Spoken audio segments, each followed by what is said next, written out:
सुषमा, एक साल से हम और कासिम साहब दोनों आपके चैनल पे झोली भर भर के गाली खा रहे हैं, यही बात कहने के लिए जो अब हो रही है।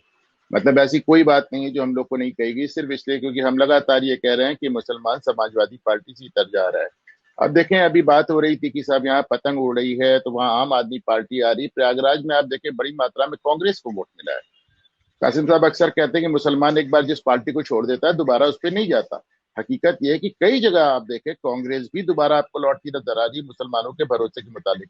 तो ऐसे में अच्छा, मैं लगातार मैं कहता रहा कि साहब जो जो अपनी राजनीतिक जीवन के निम्नतम पायदान पे मायावती और बहुजन समाज पार्टी एक विधायक के साथ खड़ी है, वो बसपा निकाय चुनाव से वापसी कर रही है। इसलिए नहीं कि बसपा वापसी कर रही है। आप देखें, हिंदुस्तान में जितने भी क्षेत्रीय दल हैं, जितने भी आप जान लें, चाहे वो सपा हो, बसपा हो, लालू यादव हो, ममता हो, केजरीवाल हो, स्टालिन हो, वो सबका एक सॉलिड वोट बैंक मुस्लिम है। अगर उसको आप हटा दीजिए तो कोई क्षेत्रीय नेता, कोई क्षेत्र, कोई क्षेत्रीय दल कहीं खड़ा ही नहीं होता है। और मुस्लिम वोटों का रुझान ही एक तरह से पार्टीज को मुख्य धारा में लाता है या किनारे कर देता है, जैसे इस बार आपने बसपा को देखा। लगातार वही बात कह रहे हैं कि साहब या 1946 में मोहम्मद अली जिन्ना को इतना वोट मिला था, 91% मुसलमान वोट पाकिस्तान के लिए, और या 2022 में अखिलेश यादव को मिला। काम सिर्फ एक ही मिला था उनको कि साहब आप भाजपा को रोकिए। तो साहब 14 हार गए, 17 हार गए, 19 हार गए, 22 हार गए, सारे किले हार गए, बदायूं हार गए, कन्नौज हार गए, आजमगढ़ हार गए, रामपुर हार गए। आजमगढ़ हार गए तो कहते हैं बसपा लड़ी इसलिए हार गए, रामपुर हार गए तो कहते हैं बसपा नहीं लड़ी इसलिए हार गए। तो कुल मिला के उसके बाद एक ये जो रही सही कसर थी वो अतीक अहमद वाले कांड ने पूरी कर दी। लोगों को कह रहा कि सब अतीक अहमद आपके लिए क्रिमिनल हो गया, पुष्पेंद्र यादव का इनकाउंटर होता है तो आप दौड़ के झांसी चले जाते। तो कुल मिला के एक नाराजगी लगातार देखी जा रही थी। और मैं प्रयागराज में देख रहा हूँ बसपा को वोट, कांग्रेस को वोट, वार्ड से वोट, मेयर के लिए वोट।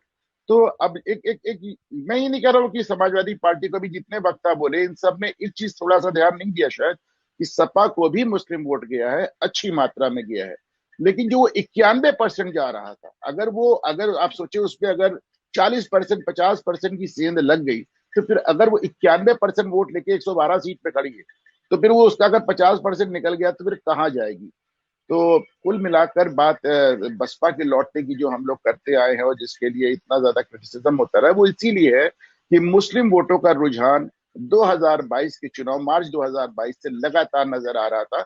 पहले एक हताशा थी, एक निराशा थी, लेकिन देखिए सुषमा, पहले जिस तरह की हताशा थी कि साहब हमने इतना वोट दिया, ये भाजपा को नहीं रोक पाए, वो नाराजगी में कहां से लौटी जब उन्होंने कहा कि साहब आप आजम खान के साथ नहीं खड़े हुए, नाहिद हसन के साथ नहीं खड़े हुए, इरफान सोलंकी के साथ नहीं खड़े हुए, बरेली में शर्जील इस्लाम के साथ नहीं खड़े हुए, आप अतीक अहमद को गुंडा कह किनारे कर देते हैं, झांसी या पुष्पेंद्र यादव के पास चले जाते। तो वो जो एक हताशा थी, निराशा थी, वो धीरे धीरे नाराजगी में बदलती चली गई सुषमा।